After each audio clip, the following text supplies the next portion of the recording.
Welcome everyone to the webinar this afternoon. It's all about New Century Maths 9 and 10, the Stage 5 Pathways to HSC Maths. Before housekeeping, we might just introduce our two presenters today. Robert Yen, our Senior Editor of New Century Maths, and Sarah Hamper, one of our lead authors. And just to give you a little bit of an idea about who they are. So Robert Yen is the New Century Maths series editor. He previously taught at Hurlston Agricultural High School. He co-wrote New Century Maths 11 to 12 mathematics standards, and he works for us as our mathematics publisher. And Sarah Hamper is the head teacher at Cheltenham Girls High School and has taught at Abbotsleigh School in Barongara. She has an interest in gifted and talented students' girls' education and using technology in mathematics learning. And she also co-wrote New Century Maths 11 and 12 Mathematics Standards 2 with Robert. Acknowledgement of country. So in the spirit of reconciliation, Cengage Australia acknowledges the traditional custodians of country throughout Australia and the connections to land, sea and community. We pay our respect to their elders, past and present, and extend that respect to all Aboriginal and Torres Strait Islander peoples today. So housekeeping. So this webinar is going to be recorded automatically. So everyone who registers will be receiving the video recording and the slides in an email next week. And if you have any questions throughout the webinar, please put them in the Q&A box right at the top bar. And you can ask your questions there if it's to do with pricing, availability, or anything content specific, and it'll either be me or I will ask Sophia, our sales rep, or if it's a content question, we can get back to you as well, because we have that secondary inbox email there. So for any post-event questions, any follow-ups, you can use that email. And then I think we'll just take you to, Robert will take us into the next bit of the webinar. Thanks. Okay, thanks, Jess. So as Jess said, we've also got Sophia Burton here from our New South Wales sales team, whom you might know, and she'll answer any questions that you have regarding sales and availability. And we'll also try to answer questions as we go. So as Jess said, there's a Q&A button up the top there where you can type in questions. Okay, and hi, Sarah. Hi, Robert. Hi, everyone. So thanks for joining us this afternoon. So there's a lot to cover in this hour, and it is a pretty long presentation, and we probably won't go through it all, but it's okay because, as you know, it's being recorded and we'll also supply the slides. So we're going to start off with a recap of the Stage 5 syllabus, even though we've already been teaching it for 1 year at least. With Year 9. So it is a more rigorous core and Stage 5 overall to provide flexible pathways and encourage aspiration. So we're trying to push our kids to do better so that they're more prepared for senior maths, and some students can start Stage 5 in Year 8. The core is more than what was the old Stage 5.1. It's actually, according to the syllabus, it's up to the middle of Stage 5, and it's foundation for Mathematics Standard 2. And then the path topics make up the balance of the course. So it includes topics that are labelled for those heading towards Math Standard, Advanced and Extension. And the only real new topic is networks, and that's in Stage 5. It's a Stage 5 path, and that's recommended for students going on to Standard because they'll obviously do more networks in Years 11 and 12. According to the new syllabus, there will be the networks topics will now be split over Years 11 and 12. And now there's much less geometry now. Stage 5 core geometry is now just the similar figures and scale. The rest of the geometry is now considered extension paths, so not even advanced. So congruent and similar triangles, or that abstract deductive geometry is now considered Stage 5 extension work. And the other big thing is all of statistics is core, or almost all of it, but we'll unpack that a bit later. So in generally more statistics, but less probability and geometry. Okay, let's have a look at programming for Stage 5. I'll hand over to Sarah to talk about this. So when we're programming for stage 5, we really want to identify where the students are in each pathway and where they're heading. But we don't want to treat stage 5 solely for preparing for stage 6. So we want to extend our students as far along the continuum as possible. And I guess that's where we don't have those distinct labels like we had 5.1, 5.2, 5.3 anymore. We want to allow time for students to demonstrate their understanding of all the core work. We want to develop the course for each pathway, carefully choosing the path topics that are appropriate, practical and challenging. And so I actually think the next point is the most important one. When we've been programming at my school, and I've been talking with lots of other people in other schools as well, it's really important to actually do whatever works best for your school and your students. So know your own clientele, and if you've got a history of having, you know, so many, what would have been, say, 5.3 level, 5.2, 5.1, and when I say that, you know, you might have had a bit of the extra parts in, but I think this new curriculum and the idea of the continuum allows you to continue on and ensure you meet the needs of the students. So the next point says keep the pathways flexible so students can change between them. And the pathway to HSC Maths Advanced requires precise programming and teaching for students. You need to be advanced ready by the end of year 10. We know there used to be a lot of content, old courses where we sort of went over things. And because that's not there anymore, lots of assumed knowledge, and it ramps up so quickly with the algebra, and then we get into functions, etc. We've really got to have our students, our top students, we want them to have all that foundation knowledge by the end of year 10 so that they can progress well into year 11. So definitely with my school, I'm at a comprehensive high school, and we're definitely trying to make sure that the better students can definitely push on. And some of those topics, you know, we don't necessarily always get to too many logs, polynomials, etc. But we want to try and make sure even functions can be a challenge to get to, but we're trying to make sure that those students have the best opportunity to get through those and be ready for year 11. So the last point is also important. You don't have to teach all the suggested paths. Again, know your students, know your own clientele at your school, have discussions with your other colleagues there, differentiate between what's assumed and what could be useful knowledge, the pathways for different students that are available for year 11. So Yep. Do you want to talk to this bit, Robert? Okay, I wasn't sure. Yep, so we've actually done a lot of webinars on this in the past. This is our first one for this year. But we have recordings of our past webinars, and we have done things like unpacking the syllabus, talking about programming and talking about how to program in stage 5. So we do have a YouTube channel where you can go and have a look at that. And we also have some videos on Nelson MindTap, which is our new digital platform. Okay, do you want to talk about this, Sarah? Sure, I can keep going. So basically, the New Century model with the books is that there are 2 levels of textbooks. So this is allowing for the different pathways for the students. This helps schools with their programming. And it's important to know that both books actually cover the same topics in the same order, but the depth level is different.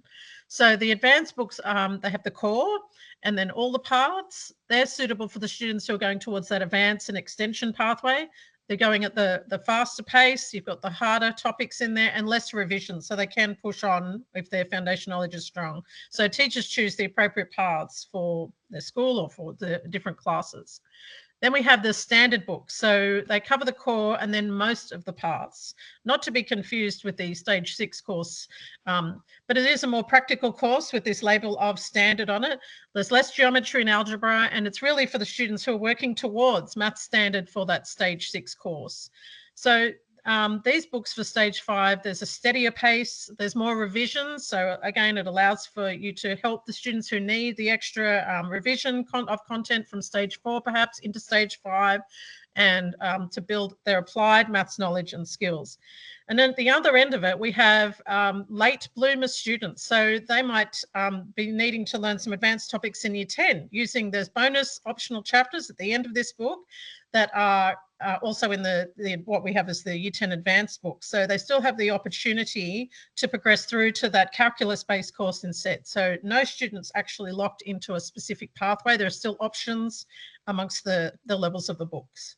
Yeah, and we all know, we all teach students who don't do much work in year 9. They're quite immature, but they do turn around in year 10, and they start taking maths seriously, and they start they also grow intellectually, I guess. So so it is possible for those students who have caught up with the maths in year 9 to start doing the advanced topics in year 10. And as Sarah said, they can use either the year 10 advanced book or those bonus optional chapters in the standard book. And just let me show you how it works. So in year 9, we've got these two levels or two pathways. So the core and most paths book, well, both books have 13 chapters, and you can see they are the same topic but at different depths. So chapter 1 is algebra, but in the advanced book it's products and factors, so it's more advanced algebra. So from day 1, from topic 1, students are I guess being pushed and being and I'm talking about students who are capable are being pushed, not all the students. Okay, and then chapter 2 is Pythagoras' theorem for the left year 9 book, but on the right advanced book it's thirds and Pythagoras theorem, because these advanced students have already done Pythagoras' theorem in year 8, so we can add thirds as an extra dimension. And then it goes all the way up to chapter 13. Every other chapter or topic, there is a little bit more work in the advanced book. So for example, with trigonometry, they do angles of elevation and depression and compass bearings as well. All right, with indices, they do the fractional indices as well. So when you get to chapter 13, I've crossed out congruent figures for the standard book because congruent figures is no longer part of the core. It's now considered an advanced path, whereas in the chapter 13 in the advanced book is both congruent and similar figures. And a similar thing happens in year 10, but it gets they start to diverge even a bit more. So for example, well, we've got like 10 chapters versus 12 chapters, and then we've got some optional chapters at the end. So for example, chapter 4 is algebra, but chapter 4 in the advanced book is products, factors, and thirds. So quite a big revision topic there. Chapter 6 is equations, no inequalities for the year 10 book, but in the advanced book, it's equations, inequalities, and logarithms. Chapter 9 is I've crossed out simultaneous equations on the left because that is now a path topic and not necessary. Students don't necessarily need it for math standard. And then we've got also, but it is there in the advanced book as well as quadratic equations and the parabola. Okay, and then those students in the left pathway, we've got those bonus optional chapters for Maths Advanced. So we've got simultaneous equations, products and factors, thirds, and quadratic equations and the parabola. So they're still there, but they're sitting there in case you as a teacher need to bring them up and you've got interested students who could benefit from learning those. And then in the advanced book, we've got those optional chapters for Maths Extension 1 at the end, and they are functions, polynomials, and circle geometry. Okay.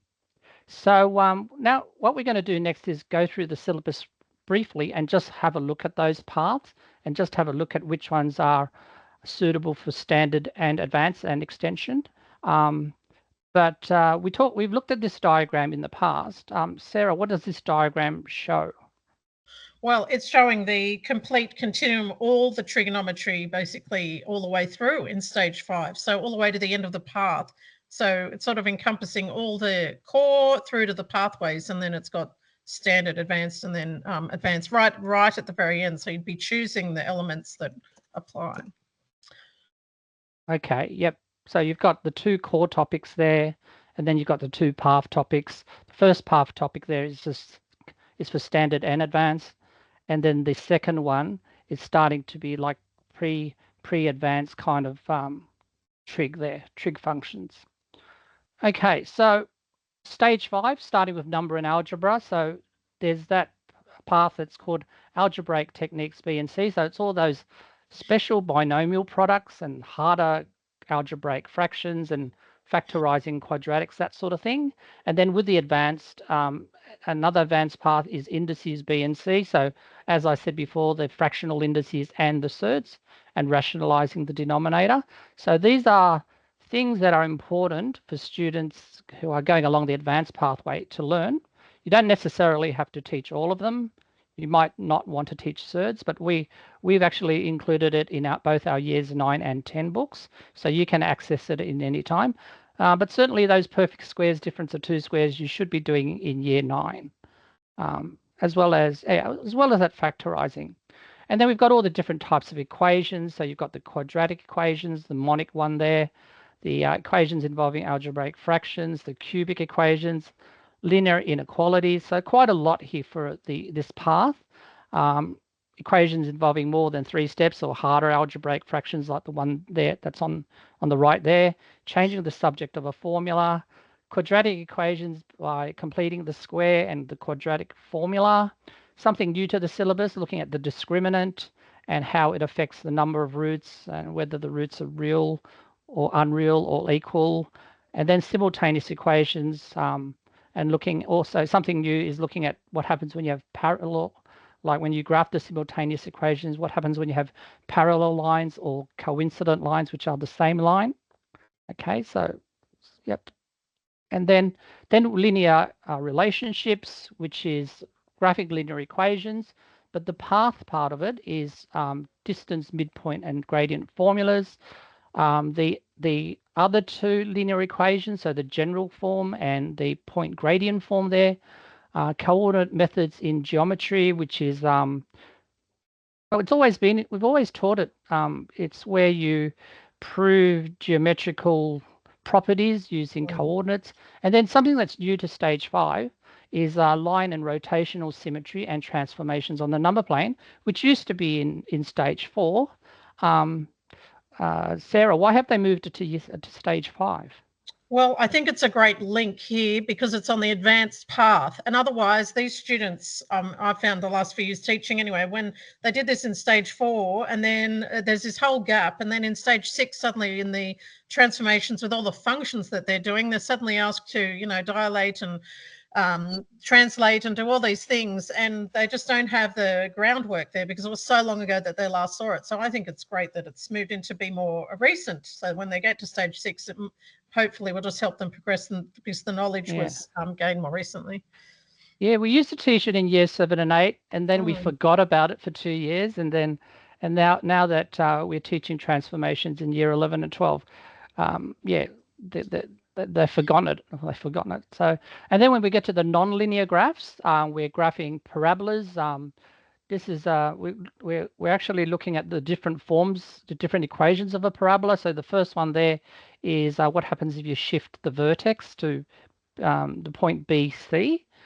And then we're graphing the general form of a parabola. We're graphing exponentials. We're graphing hyperbolas and circles, and we're also translating their centers to A and B. Point of intersection of a line and other curves by graphing and by simultaneous equations. We're graphing cubics, and we're also graphing higher power functions. I mean, this higher power functions, ax to the power of n, it's always been in the syllabus, but we haven't been good at teaching it because, one, we don't have enough time in year 10 to teach it, and two, a lot of the textbooks don't include this work because it's something that's unique to New South Wales. But graphing higher power functions is something that is relevant to the year 11 and 12 Maths Advanced course because it's all about graphing. So could I just comment there too, yeah, Robert? Yeah. I just think that leads nicely from the first point with the graphing the parabola in the vertex form, because again, once they're in year 11 doing those functions, it's sort of like the groundwork that if they can see this once before, then you're doing those higher power functions sort of leads from that. But it's often conceptually very hard for an advanced student, not those doing extension 1 as well, but the number of advanced students that struggle with these ideas. So if we can bring some of it in year 10, it really does help them. Yeah, and these aren't extra topics. These are part of the syllabus now. So the more you have students grounded in graphing functions, linear and non-linear, the more prepared they will be when they start year 11. Because I think in the past, over the years, we haven't been able to finish the year 10 course. So if we can get through all of this, it'll make our lives much easier. The students don't have to like students can look at that first graphing parabolas equation and know straight away what that means. With that, even without using the terminology translation, but hopefully they'll learn the phrase translation as well. Okay, so what else? We're still in stage 5 number and algebra. So we've got variation and rates of change. So we've got the direct and inverse variation and conversion graphs, and that's for standard as well. And then we've also got the stuff that, again, either not taught much or not taught very well, where we're graphing rates of change and we're filling different shaped bottles, and we're using phrases like increasing at a decreasing rate, and we end up confusing the students or confusing ourselves. There's all these debates going on in the classroom, and then also debates going on in the staff room about what it all means. And then distance time graphs with variable speed. So just to give you an example what I'm talking about. So this sort of thing. Now, can you see now why this is in year 10? I mean, it's always been in year 10, but most of the advanced course is about calculus and differentiation and rates of change. And there's just heaps of rates of change, pre-calculus rates of change here, looking at how shapes, how functions change, but without any formulas involved. So we've got this, and then we've got, you know, these fun graphs where you're filling up a container of different shaped containers. Okay, and then we start to come to what used to be the option topics for Maths Advanced and Extension, and what we never had time to get to, the old stage 5.3 option topics. So hopefully, maybe if you're I guess if you're clever and precise with your program, you can do some polynomial work, and you can also do some logarithms work. So the logarithms work now includes logarithmic scales, which have become more newsworthy since the pandemic, and so that we can graph all those numbers of cases. But we also look at how it's used for measuring earthquakes and loudness and pH levels. Okay. And then finally, we've got that functions option topic. It's another old option topic that we didn't get to. So it's always been in the course, but what's been added to it now is domain and range, and also graphing linear inequalities on the number plane. So it's been a while since we've taught regions. We stopped teaching it even in the senior school, but now there's an opportunity to teach graphing regions in years 9 and 10.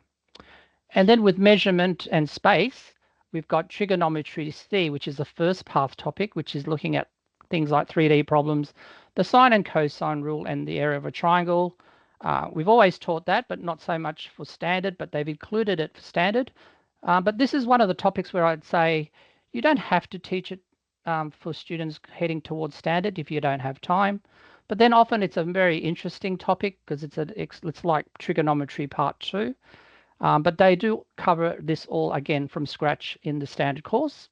And in the advanced course, it's almost assumed knowledge. And then trigonometry D is just for advanced students. And that is, it's the beginning of looking at trig functions. So if you can cover this work, doing, the unit circle and trig ratios of any angle size, exact ratios, the complementary relations, the supplementary relations, the trig functions, and looking at the period and amplitude, even the angle of inclination of a line. Now, I think a lot of you probably don't know that that's always been part of the year 10 course or the stage 5 course, but it's either rarely taught or not taught at all because there's just so much available in the syllabus. And also, yes, some textbooks don't cover it. And there's also those trig equations there. And then area and surface area and volume. So we're doing pyramids, cones, and spheres. Again, this is something that is a path for both standard and advanced. But again, I would say you don't have to necessarily teach it for those standard students because they will get it again from scratch when they get to year 11 and 12. And in fact, I've made the note there. Cones, periods, cones, and spheres surface area, it's not even in the current standard course. So you're going beyond the current standard course if you teach that in stage 5. And then we've got all that other geometry that's no longer core, but no longer advanced path as well. It's all extension. So we've got the congruent and similar triangle proofs, areas of similar figures, surface areas and volumes of similar solids, and so on. And we've also got circle geometry. I think a lot of teachers are surprised that circle geometry is still there. It does lead to some work in maths extension too, but I'm sure it's been retained here just to as an interest topic, enrichment topic, but also it involves proof, and proof is in a lot of extension too. So students should learn how to do a good proof. Okay, and then we've got the new topic, which is introduction to networks. All the path topics I've shown you so far have been both standard and advanced. Like anything that's standard is automatically advanced as well. But this is the only path that's recommended for standard only.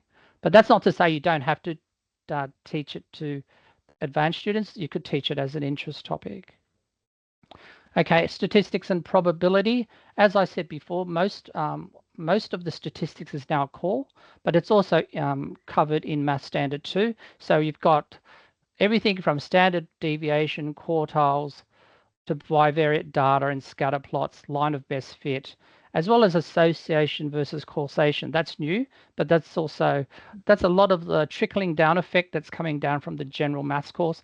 And then what's the only thing that's path is conducting a statistical inquiry and also evaluating statistical reports in the media, sample size and bias. And then with probability, what's no longer core, but just advanced is Venn diagrams, two-way tables, compound events, and conditional probability. Okay, are there any questions so far? If you have a question, just put it in the Q&A box. There is one there, Robert. Oh, okay. How do you design a program until day one when you know what your students can do? Okay, say that again. How do you design a program until day one when you know what your students can do? Okay, yeah, fair enough. Well, you know from past history what your previous students were like. So students, classes and year levels tend to be the same. And so you need to preempt and you need to predict what your students are like. And that's your working model. We were having this discussion the other day, Sarah. Yes, you don't just design a program for your school. Cheltenham Girls is, according to the Herald, one of the best comprehensive state high schools in New South Wales. You don't design a program and then just implement it, do you? No, definitely not. You make changes as you go. Yes, so we decided we would base our model, even, all this new syllabus work, we've gone off what our previous programs were and tried to build that way. So if students really good in year 8, they can pull, like we were saying earlier, some of the stage 5 work that's appropriate in. And it's the same as you're working through stage 5. We were trying to model and align elements that are already there because we know that's what our students in the past have been able to cope with. But that's not to say next year we will review at the end of the year, like for year 9 even, we're going to do that and double check. We've been having conversations with each of the team members as we go along, and we're just checking what's been working and what hasn't. It is a work in progress. Nothing can be just set in concrete, but what you have done in the past and what your clientele is like already is the best guide you can go on to build a program to be ready. Okay. Yep. Okay, there's another question here. Do the textbooks have the new visual representations such as the bar representations required for equations and the working mathematically problems and moving between abstract and concrete representations in familiar situations? Yeah, the answer is yes. If it's in the syllabus, if it's written in the syllabus, then we will take those suggestions on. And because when we're writing, we always start with the syllabus and we always map against it. Of course, there are different ways of teaching. And our authors are all experienced teachers, so they will try to use the most efficient way, the best way of explaining or teaching something. So I know there's a lot of different varying views on how maths should be taught, but we are focused on the content and how to explain it in the best way, the easiest way possible. So we do have working mathematically problems and we do have moving between abstract and concrete. But we've always had that as well. It's not like it's going to be something new. Yeah, I don't know, Sarah, anything to add? Look, I just agree with it. We always sit with the syllabus when we're writing. We don't just, oh, what do I like doing in my class? Definitely not. We follow the syllabus. And when you were saying that what most students are like, it's the idea that what most students are capable of too. And we think about that as we're writing so that we reach the most number of students. So, but we also want to allow for different learning styles as well. So we're always very conscious of that when we're writing.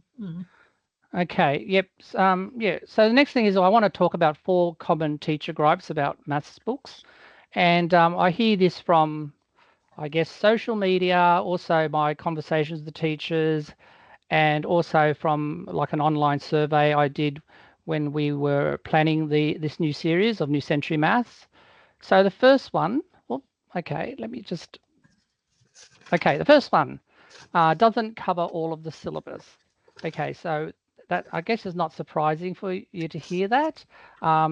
It's something that's sort of started to creep in over the years. I mean, in the past, textbooks, you could trust the textbook to cover the syllabus, but over time, there's been some textbooks that have incomplete alignment. So some topics are just left out or treated too briefly. So they might be the new topics in the syllabus, or they might be a minor dot point that doesn't get covered. Okay, of course, I'm saying this with the knowledge that we don't do this with New Century Maths. So as teachers, when this happens, we have to supplement the missing content with other resources. So it's very frustrating and it wastes our time and it creates more work for us. Why does this happen? For a number of reasons. Textbook might be published to the draft syllabus because the textbook company wants to publish it early. And also sometimes there's a lot in the syllabus, and I think teachers the authors are just not being rigorous and careful enough, so they've left some things out. Okay, second one, this is similar, related, but also equally frustrating, contains topics that are not in the syllabus. Okay, so it contains old or outdated content, so includes things from the previous syllabus, or maybe includes things that were in the draft syllabus but didn't make the final cut. Sarah alluded before to contains the author's pet or favorite topics. Okay, so we all know the teacher who likes a particular topic and will go on about it in the class for a whole period, even though it's not part of the syllabus. But they like it and they're good at it and they want to talk about it. So when you have textbooks that have topics that are not in the syllabus or have missing content, it's really difficult for new or out of field teachers to detect.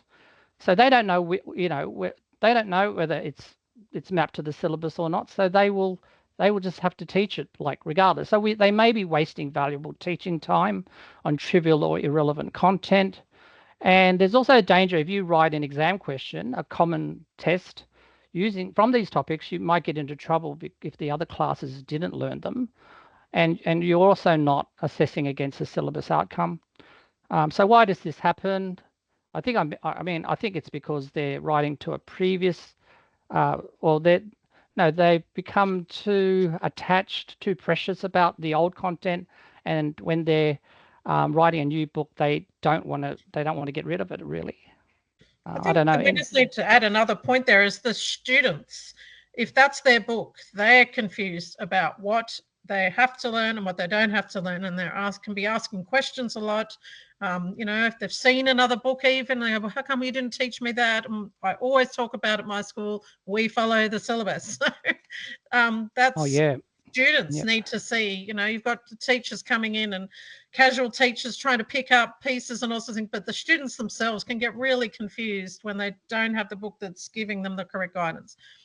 Yeah, I've had that happen to me before, where parents complain the other teacher is teaching this special formula or this particular topic. Why isn't that? Yeah. Okay, number 3, too cluttered, too heavy, too much. I've been working in publishing for about 15 years now, and I've noticed that over that time, no, even before that, 20 years, I mean, in the last 20 years, maths books have been getting bigger and heavier, even though syllabuses and allocating teaching hours are not. In fact, teaching hours are probably being reduced for maths these days. So why do we need such big textbooks? And I'll admit that we are guilty of that. Chapters are becoming cluttered with more sections, features, and boxes in smaller print. Chapters follow a fixed template where every chapter is a module that must contain every feature. So this pads out the book. So let's, for example, every exercise has to have 5 multiple choice questions, 5 language questions, 5 numeracy questions, and so on. So even if it's not appropriate, like they're forming publishers following a formula, and then they're not taking anything out, so they just keep adding content and features. But for the poor teacher, we struggle to cover the content in our lesson time. And again, how do new and out of field teachers know what to teach? Why does this happen? It's because when we revise a textbook for a new edition, we're really good at adding new stuff to it, but we're not so good at decluttering it. So but that is something that we have been conscious here at Nelson at New Century Maths. 3 years ago, we put out a second edition of our New Century Maths, knowing that this syllabus change would come soon, and we decluttered a lot. And then this time round, we still did equal amount of work decluttering. So we've been very, very diligent in making sure that the syllabus has been followed strictly. And then the last gripe is it's too easy or too hard, too wordy and boring. So it's kind of related to the last one. So too academic and formal, not pitched for the typical student. Yesterday, Sarah and I said, so some authors, they write the textbook for themselves, really, not for any student. They're just, or they might be writing it for their own class. They're not thinking, looking at the bigger picture and trying to help students. So there's not enough variety. It goes from easy to hard too quickly. There's not enough mid-range questions. The questions are uninspiring, drill and kill, like just do 50 of these.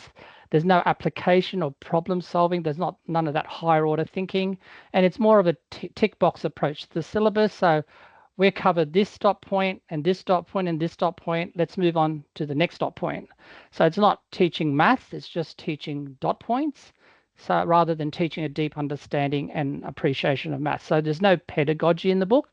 It's like doing one of those really boring online courses where you just click a button and follow the next thing. Sometimes they have inappropriate reading level too high. They have rambling explanations. I had one teacher tell me that one book that they were using teaches and programs topics in a funny way. It's not how I teach the course. So why does this happen? It's related to number 3. It's because I think textbook authors just get set in their ways and they don't want to reinvent themselves. So they just keep on keeping on, and they just, when there's a new topic, they just do the same thing with the new topic, but they won't reassess their old topics and try to teach it in a better way. Okay, so one thing I've been saying all along, or we've been saying all along, is that New Century Maths now is the only original series written by New South Wales authors for the New South Wales syllabus. It used to be Signpost and Inside Maths as well that came out of New South Wales, but they've gone out of print.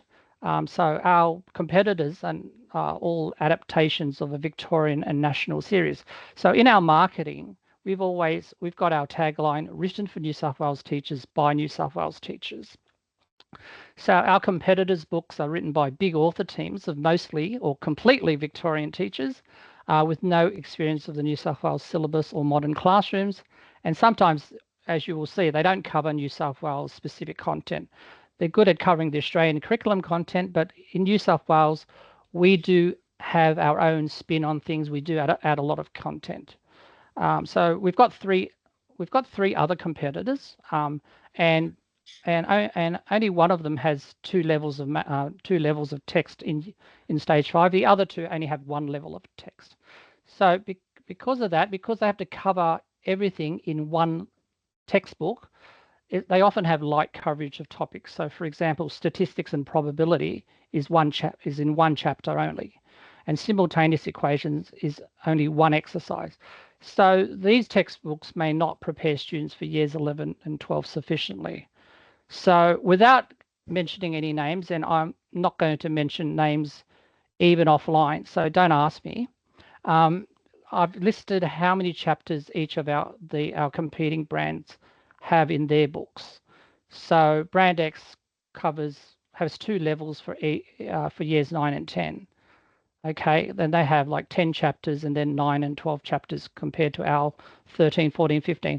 Then brands Y and Z, who have only 1 book for year 9 and 1 book for year 10. They cover the course in 8 to 11 chapters, and then 12 to 19 chapters. So let's have a look at our biggest book so far to date, which is the New Century Maths 10 Advanced book. Yes, it is 767 pages. Yes, it is 15 chapters, but remember, you're not teaching every chapter. It's because there's so many path topics that we have to include every topic. So you as teachers will choose which topics to teach. You won't be teaching everyone. So our advanced book has 767 pages. It's being published soon. It'll be published in November actually. So the Brand X advanced book has 940 pages. So and they've covering the course in 12 chapters. So if they're covering the book in 12 chapters and they require 940 pages, then that's about 78 pages per chapter on average. And you'll notice there, like if you look at chapter 1, it's called Algebra, Equations and Linear Relationships. So they're basically covering 3 topics in one long chapter. And it's actually four topics, because simultaneous equations is also covered in chapter 1. And then if you look at all the other chapters, they're mostly covering 2 or more topics briefly. So again, there's a lot of content there. And how do new and out of field teachers cope? Like, you'd have to have a really strong program at school to let the teacher and the students know which topics to teach. And then Brand Y, I don't know how many pages there are, but they do only have 1 year 10 book, and they've got it in. They have 11 chapters. Their chapter names are a bit more straightforward, but they also cover multiple topics in one chapter. So for example, their chapter 11 is all of the statistics on all the probability. So I guess the logical conclusion from that is that there must be pretty light coverage of those topics, because they're having to get through a lot of work and in each of their chapters. So for example, simultaneous equations, the whole topic is just one exercise. So it's exercise 4C in equations. And we know that in our books, simultaneous equations has 4 sections. It's graphing, graphical solution, the substitution method, elimination, and then the word problems. That's right, the word problems. And they need to have enough practice. Have enough practice at the different areas. That's right. And their teaching plans suggest completing only 2 exercises per week. So they're either really long exercises, or they're just stretching it out for the week. I don't know. And then finally, Brand Z goes the opposite direction. They have, is that 19 chapters? Yeah, 19 chapters that cover the course, and it's actually 1,050 pages. So that's pretty heavy going. But again, the chapter names are pretty straightforward. You know what you're learning. You know what's being taught there. But again, there's probably too much content there. Okay, well, let me show you how in year 10 we cover stage 5 in the 2 levels. So we've got chapter 1. We've got chapter 1 being interest and depreciation.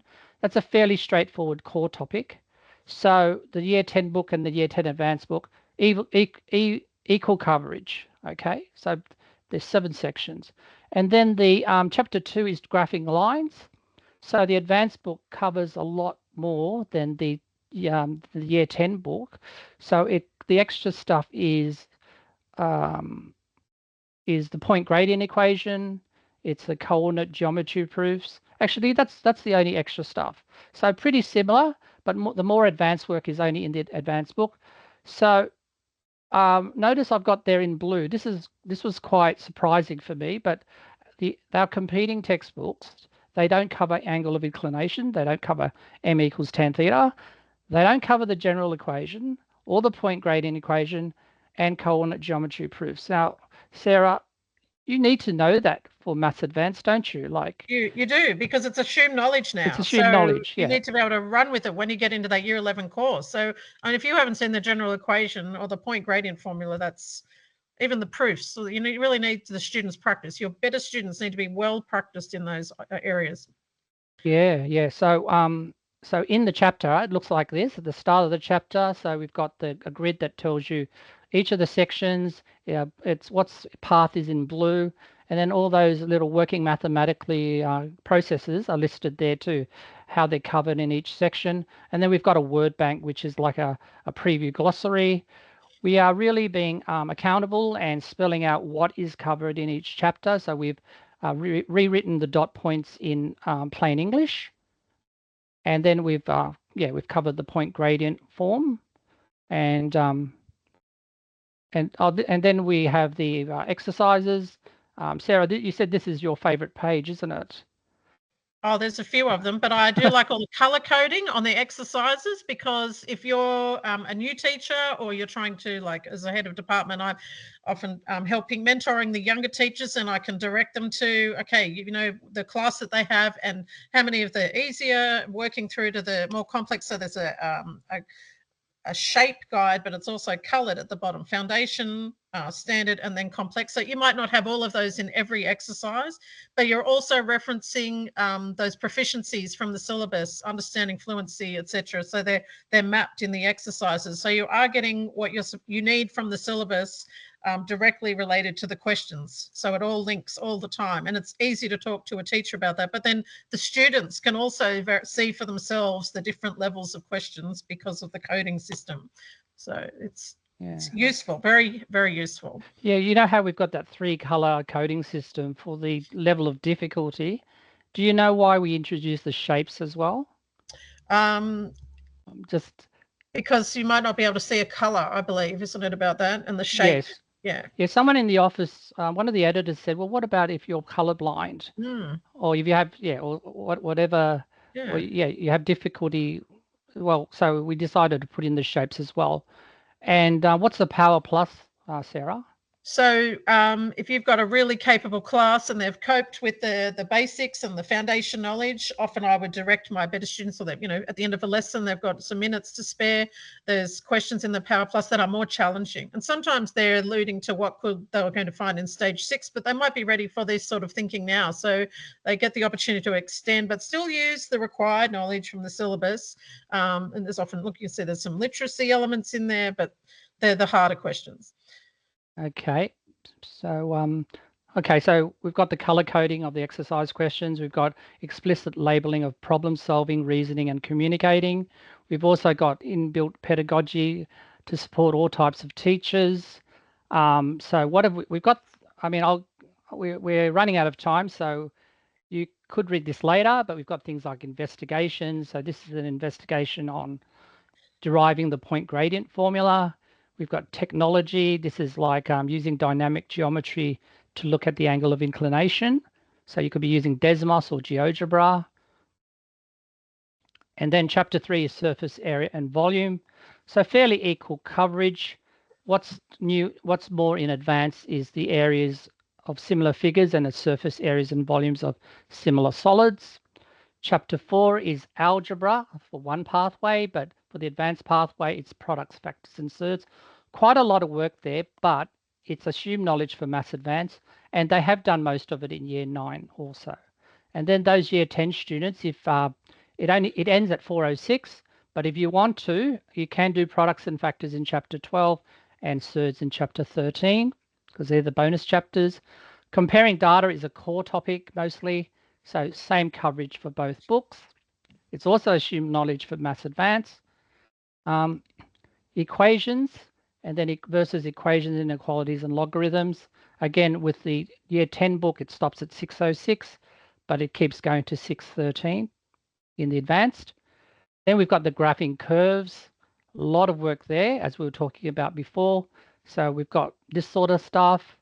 We've also, what's on the right-hand side is also at the start of every chapter, a list of all the resources that you can download from our Nelson MindTap platform.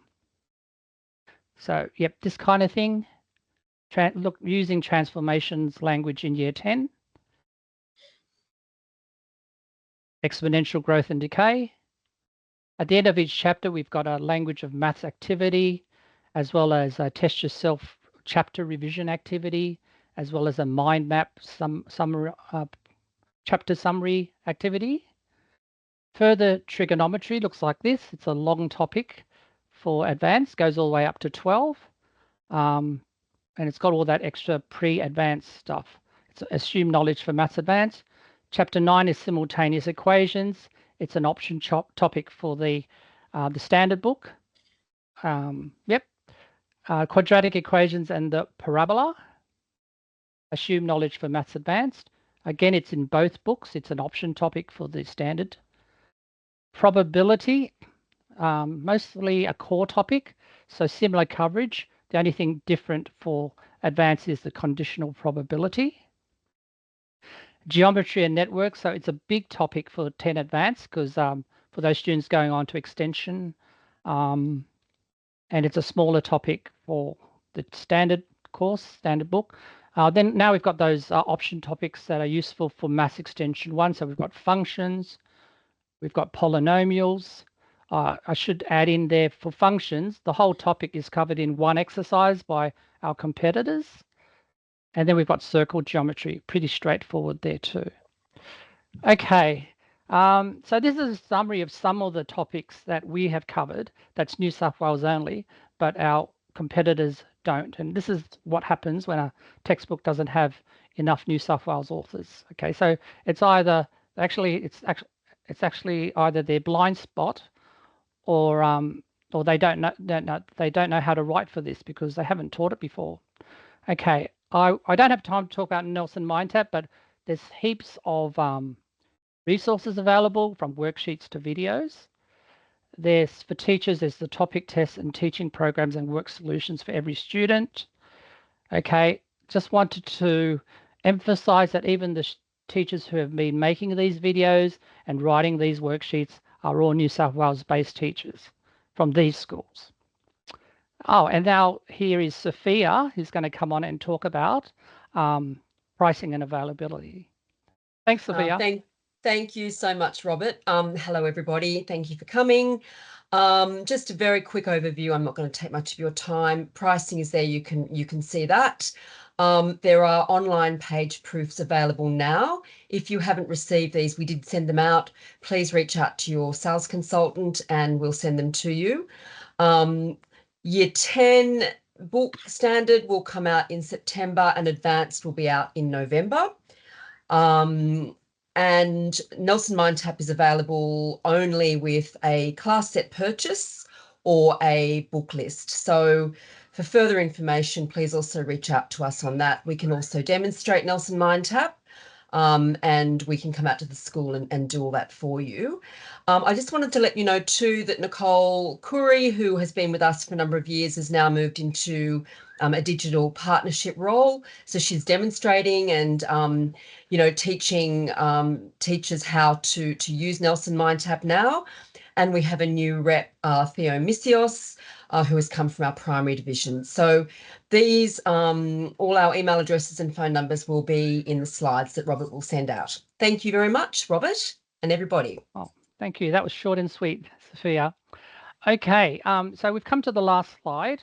I have uploaded this presentation at a tiny URL web address there. So if you want a copy of these slides, you can go to tinyurl.com/NCM August 24, and so that you can study what we've done, what we've covered in a bit more detail. I mean, there was a lot to cover.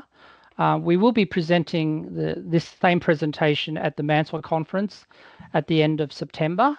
So if you want to come along to our session, or if you want to talk to Sarah and me, come and visit us. And we'll have a stand. We'll have a display at the conference because we're one of the sponsors of the conference this year. Yeah, Sarah, any comments? Oh, nothing to add now. Okay, because that last 10 minutes we went really quickly. So we did go very fast. But I tried to cover the gist, the main themes. So yeah, if you want to get in touch with me, if you have any questions, then write to me there at robert.yen@cengage.com, and there's also our website that you can find out more about it. But yep, it'll be exciting teaching Year 10 next year. I do remember that, it's been a while since we've been able to teach the whole Year 10 course, because over time, there's been so many disruptions to Year 10, and we've also had the pandemic. But it would be nice to be able to teach the Year 10 advanced course for students to be advanced ready by the end of Year 10. I don't think there are any more questions, are there? Yes or no? No. I don't think there are any more there, no. Okay. Well, I hope you have been engaged today, whether you're watching this now live or on video, and it should be on our YouTube channel in about a week's time. So thanks for joining us today, and I hope you have a good rest of the week. Thanks. Bye.